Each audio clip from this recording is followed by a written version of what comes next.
राज्य और केंद्र सरकार की ओर से प्रवासी श्रमिकों को लेकर भले ही एडवाइजरी जारी की जा रही हो, उनसे पैदल अपने घरों को जाने नहीं कहा जा रहा हो, लेकिन प्रवासी श्रमिकों का बदस्तूर आना जाना जारी है।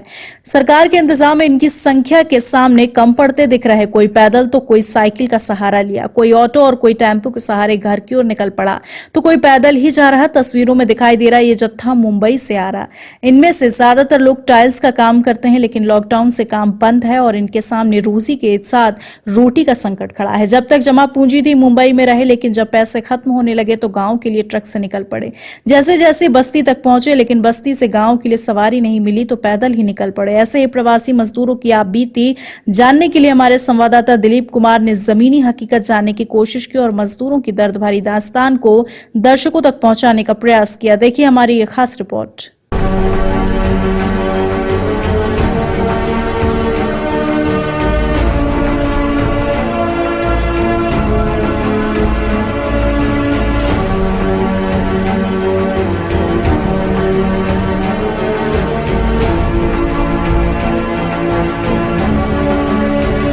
बस्ती जिले के हरैया क्षेत्र में और इस समय हम मुलाकात कर रहे हैं प्रवासी मजदूरों से जो दूसरे राज्यों से आ रहे हैं। हम इन मजदूरों से जानते हैं कि ये मजदूर बस्ती पहुंचने में इनको क्या क्या मुश्किलों का सामना करना पड़ा है। ऐसे में हमारे साथ कुछ मजदूर हैं जो आपको बताएंगे कि इनको आने में क्या दिक्कत हुई, क्या इनको सुविधाएं मिली, क्या सरकार ने इनका साथ दिया या नहीं दिया। सरकार ने जो योजनाएं चलाई, जैसे कि आपको पता है कि सरकार ने 20,000 करोड़ का एक प्रोजेक्ट पास किया था। उस प्रोजेक्ट में सरकार ने इनको क्या दिया, क्या इनको आने के लिए सरकार से कोई फायदा मिला। ऐसे में हम जानना चाहेंगे इन मजदूरों से कि क्या इन लोगों को आने में दिक्कत हुई या नहीं हुई। चलिए, आपका नाम क्या भैया? रिंकू जी, आप कैसे आए हैं? हम लोग ट्रक से आए हैं। ट्रक से आए हैं। सरकार ने ट्रेन चलाई थी, एक्सप्रेस ट्रेन चलाई थी फ्री में, तो आप लोग ट्रेन से क्यों नहीं गए? हम लोग को मालूम नहीं था ना, जानकारी नहीं था।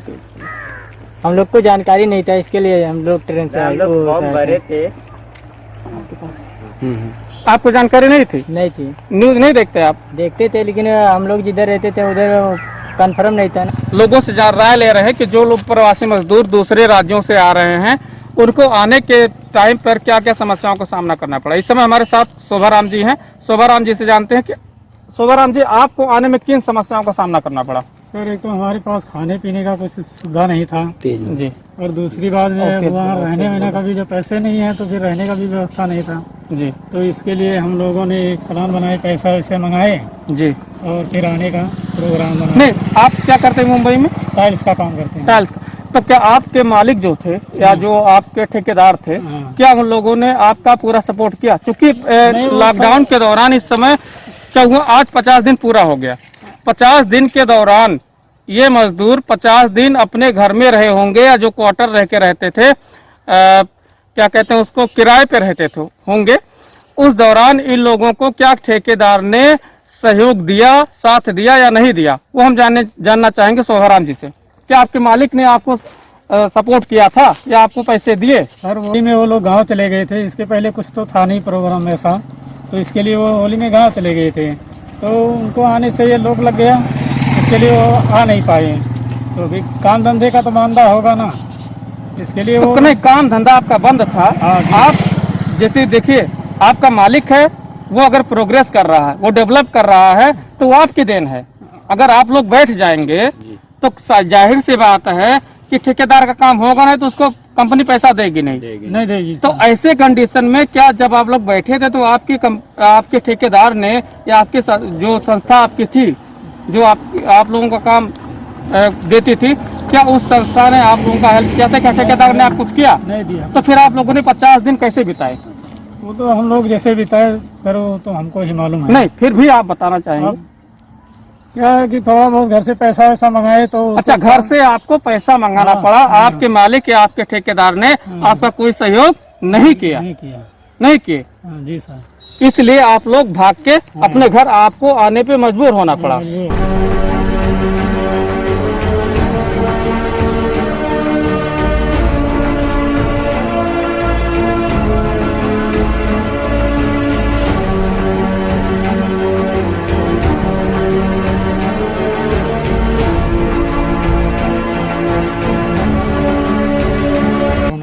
क्या आप चाहेंगे दोबारा आप मुंबई जाए? आप खेती बाड़ी करके अपनी जीवन यापन करना चाहेंगे, आप मुंबई जाना चाहेंगे? सर अभी तो जाने का इच्छा नहीं है। नहीं है। इन मजदूरों की इच्छा इसलिए नहीं है क्योंकि इन लोगों को इनके ठेकेदार या इनके मालिक जो थे, इन्होंने इनका सपोर्ट नहीं किया। ये बेचारे 2-4 दिन 6 दिन हफ्ते भर भूखे रहे और इनको अपने घर आने पर मजबूर होना पड़ा। भी उठाना चाहते थे, लेकिन सरकार इनकी, अगर सरकार के साधन से आते तो सरकार इनको वो सुविधा नहीं दे पाती जो ये चाहते थे, क्योंकि ये चाहते थे जल्द से जल्द अपने घर पहुंचे। ऐसे में इन्होंने खुद व्यवस्था की। इन लोगों का जो एक ग्रुप था, पूरा ग्रुप इनका मिलकर के एक योजना बनाया कि हम लोग अपने पैसा खर्च करेंगे। अपने पैसे के खर्चे की वजह से हम लोग अपने घर जाएंगे और इन लोगों ने